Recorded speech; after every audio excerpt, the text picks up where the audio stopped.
Карыяны коркутуп өлтүрүп коебуз деген окуя боюнча адам урдоо фактысы менен тергөө жүрүүдө. Карыяны видеого тарткан жарандардын аракети боюнча сотко чейинки өндүрүш жүрүүдө. Бул тууралуу Нарын облустук ички иштер башкармалыгынан маалымат кызматынан билдиришти. Маалыматка ылайык иликтөө иштеринин жүрүшүндө видеого тарткан Кочкор районунун 1993-жылы туулган ЖА жана 1994-жылы туулган ММ аттуу тургундары экендиги аныкталган. Окуянын чоо жайын тактоо үчүн ошол эле күнү жогорудагы жарандар Кочкор райондук ички иштер бөлүмүнө жеткирилген. Бүгүнкү күндө Кочкор РИБ тарабынан бул факты кылмыштардын жана жоруктардын бириктүү реестрине 170-беренеси адам урдоо менен катталып, сотко чейинки өндүрүш жүрүп жатат. Териштирүү иштери жүргүзүлүүдө деп билдиришти облустук милициядан.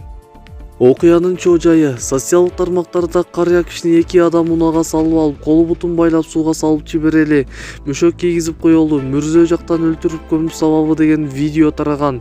Анда карыя кишинин кыйкырып ыйлап жатканын көрүүгө болот.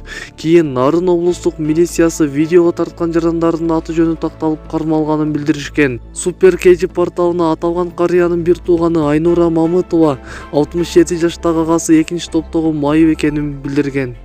Маалымат булагы Супер KG сайты.